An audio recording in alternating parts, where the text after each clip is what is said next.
So we've covered the first half of the year 2022, and now we're looking towards the future, the second half of 2022, and some of the most anticipated game releases. Now, here's a roundup of 20 games. Keep in mind that release dates are always subject to change, especially lately. We always see delays, and we could still also get some surprise game announcements. You never know. But for now, let's get started off with number 20.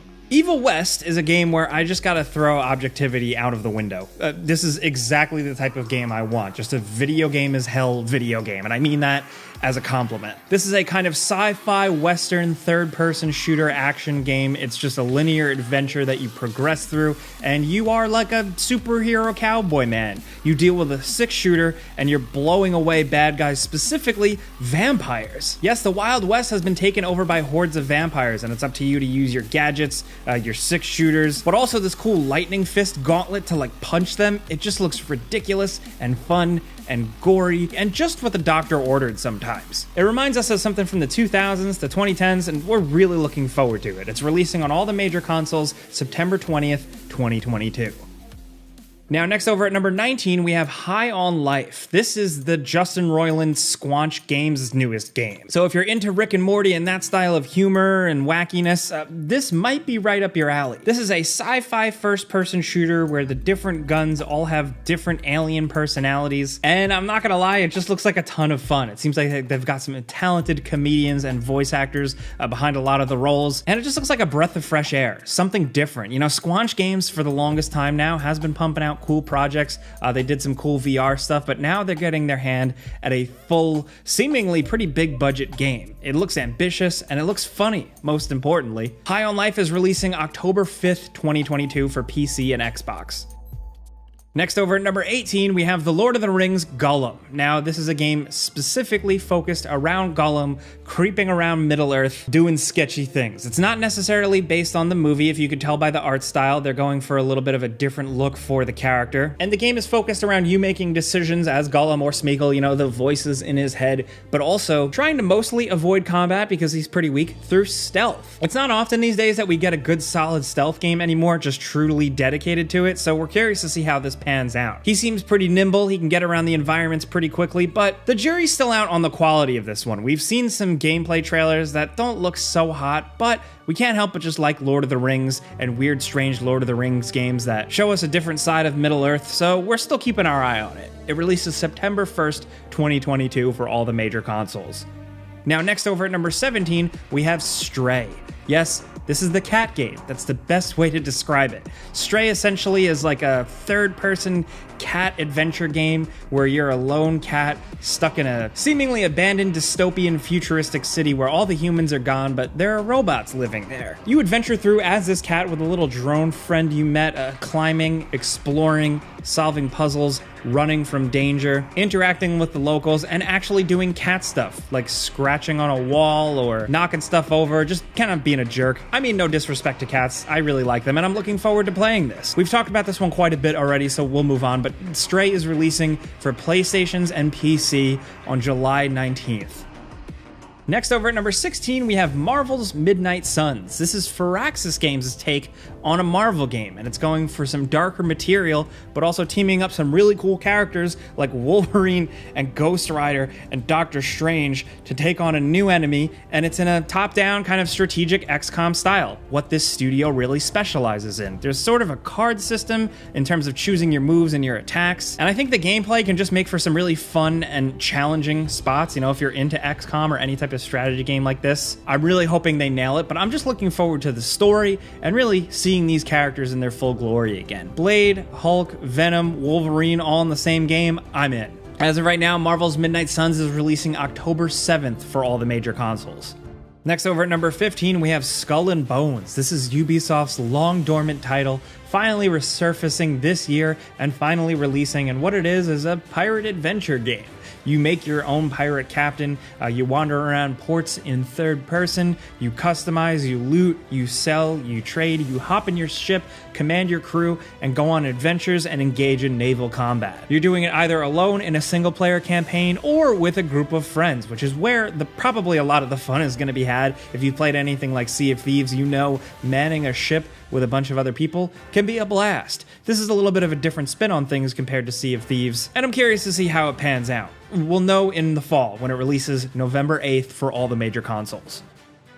Next, over at number 14, we have Splatoon 3. It's incredibly awesome to see this franchise return once again with new competitive modes, seemingly a bigger open world single player adventure, and of course, lots of creativity. The multiplayer in Splatoon games can get incredibly addictive, and I'm really curious to see how they're going to expand upon it this time. We're still waiting to hear a lot more for this, but we know this holiday season we're definitely going to be playing it on Nintendo Switch because it releases September 9th.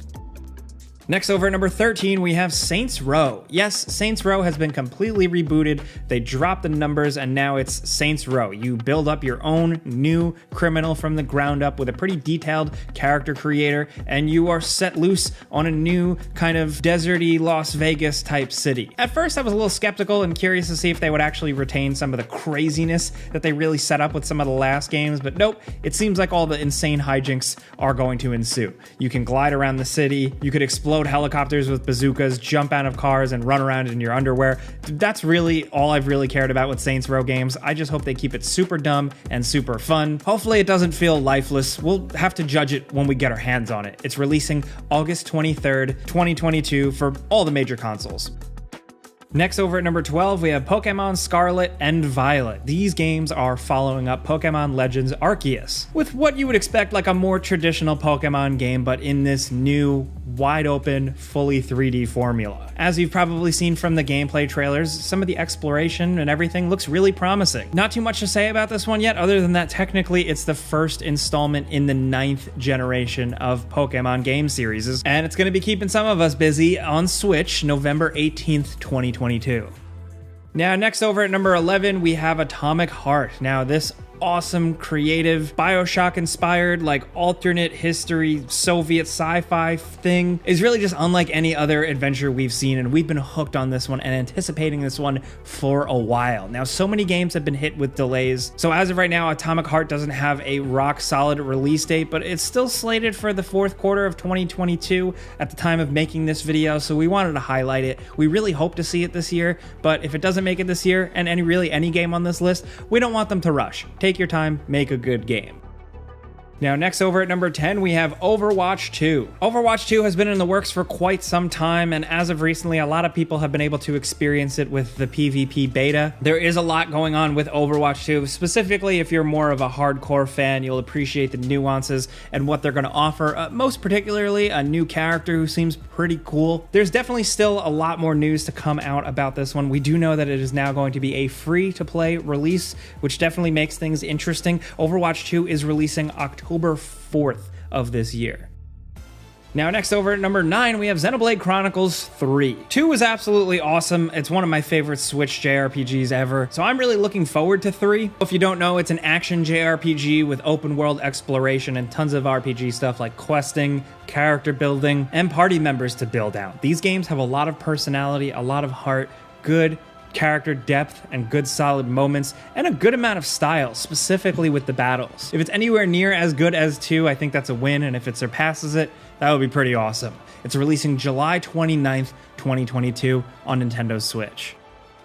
Next, over at number 8, we have Scorn. This long-awaited game finally has a release date, and it's just definitely not your typical first-person shooter. I mean, if this is the first time you're seeing gameplay of it, yes, it is very unique. It is incredibly, deeply inspired by H.R. Giger style art. The artist who created a lot of the initial concepts and designs for the original Alien film. So it's got some creative kind of bio-organic horror elements to it, and it looks like it could be very cool to explore these worlds. The graphics seem pretty intense. We're still not totally sure what the deal is with gameplay, how much of it's really shooting, how much of it is just exploration and puzzle solving, but in terms of the atmosphere, the vibe, they got it on lock. This one has been a long time coming, and we hope it's worth it. We'll be checking it out on PC and Xbox October 21st, 2022. Now next over at number 7, we have Call of Duty Modern Warfare 2. That's right, they're making a Call of Duty again. Can you believe it? Never in a million years would I expect to see another Call of Duty game. I'm kidding, I'm sorry, but I actually really liked Modern Warfare, specifically the campaign. The graphics were great, the action was pretty crazy. So if they could do that again and have some compelling multiplayer, it'll probably be a win. I mean, I know Call of Duties are just automatic wins for some people. They just go out and buy them every year, but the series always kind of needs a shake-up, and maybe this will be it. We don't know too much about the game yet. It'll probably start getting revealed more soon, but as of the time of making this video, we just know it's releasing for all the major consoles October 28th. Next over at number 6, we have Gotham Knights. This is an action game in an open world Gotham where you can play as Nightwing, Batgirl, Robin, or Red Hood. So in this, story-wise, Batman is dead, but the city is still just as screwed as ever. So it's up to the Bat family to come together and fight against some cool villains, some of which we haven't seen in games before, like the Court of Owls. Combat looks to be sort of Batman Arkham style, but a little bit different, a little bit more focused on like 2 players playing together and using their moves together, though they have clarified that you can play this completely single player. I'm excited for this one just as like a hardcore Batman comic fan. I'm excited to see what they can do with these characters, but the combat so far doesn't look as smooth as it could be. But again, the jury's still out. We have to actually play it. We have to feel it in our hands, and we're going to do that. I still think the concept on paper is pretty cool. Teaming up maybe online with another player to play cooperative and cruise around on bat cycles through an open world Gotham fighting crime. Like, that sounds pretty awesome, and the story could be pretty cool, but we'll just have to wait and see. Thankfully, after them making this and teasing it for many years, we finally hopefully get to play it without any more delays October 25th of this year. Now, next over at number 5, we have Crisis Core Final Fantasy VII Reunion. Yes, they're basically remaking-ish Crisis Core for all those Final Fantasy VII hardcore fans, and this is an incredible story that was not experienced by enough people that really can probably have a new opportunity to shine here. I'm curious to see how this is going to tie in with the Final Fantasy remake games, but if you want more Final Fantasy, you're definitely going to get it with a game like this. Hoo boy. Got cool music, cool combat, cool characters, memorable moments, and it seems like it's going to be coming out this year. Square Enix announced that it's coming to all the major consoles, including Xbox, this winter. Next over at number 4, we have the Callisto Protocol. This is what I said at the start of this video, just another video game-ass video game.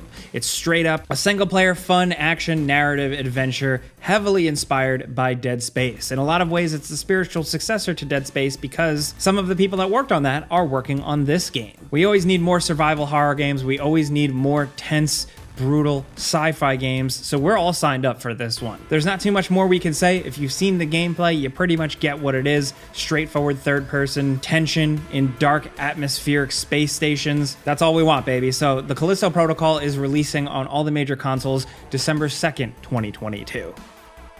Now down to number 3, we have A Plague Tale Requiem, which is a follow-up to one of my favorite games, A Plague Tale Innocence. This is a single-player action-adventure narrative where you play as Amicia, trying to escort her special brother, Hugo, through a plague-infested world. However, the stakes are definitely higher this time around, with Amicia growing up into more of a badass. It seems like there's more combat, more of a threat, and Hugo himself has also developed some interesting characteristics. If you've played the first game, you know what I mean. The first game was incredibly fun, beautiful, gory, depressing, nasty, and unique. So we're hoping that the second game can really top that. It's releasing October 18th, 2022. Now down at number 2, we have Hogwarts Legacy. This seems to be the Harry Potter game that a lot of people have been waiting for. This is essentially a game where you create your own student, you choose what house you're in, and you go on some sort of cool magical wizarding adventure.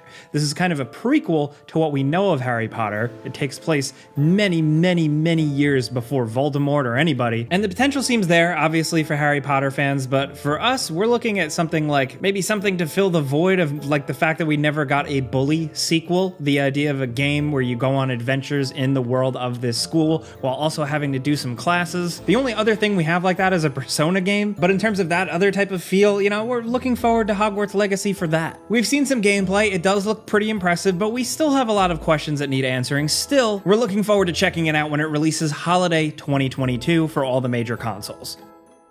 Now down to number 1, you guessed it, of course, it's God of War Ragnarok. We're really, really excited for this follow-up to Kratos and Atreus' first adventure. It seems like now, after the events of the first, or rather the new saga, the God of War 2018 game, the events of that game, the ramifications are seemingly coming home to roost here, with Freya seemingly being more of an antagonist, and Thor possibly being involved. He was teased when this game was first announced, so we're excited to see where this goes. It looks like bigger worlds, more detail, more combat options, but for us, to be honest, it might sound silly, but we're just really looking forward to seeing where this story goes, because God of War 2018 was absolutely beautiful. If you're just looking for cool stuff or a heartwarming story about a father and a son, there's kind of something for everybody, as much as that's a cheesy phrase. It's for real, dude. So we're really looking forward to God of War Ragnarok and seeing where it takes things, and it's releasing for PlayStation November 9th, 2022.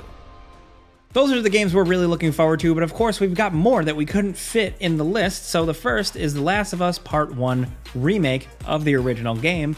Also, Sons of the Forest, the follow-up to The Forest, finally seems like it's dropping this year. Sonic Frontiers is also seemingly dropping this year. We're looking forward to seeing how that one shakes out. Also, Outlast Trials. As of the time of this video, we don't have a date, but we're hoping to see this year. Also, Soul Hackers 2.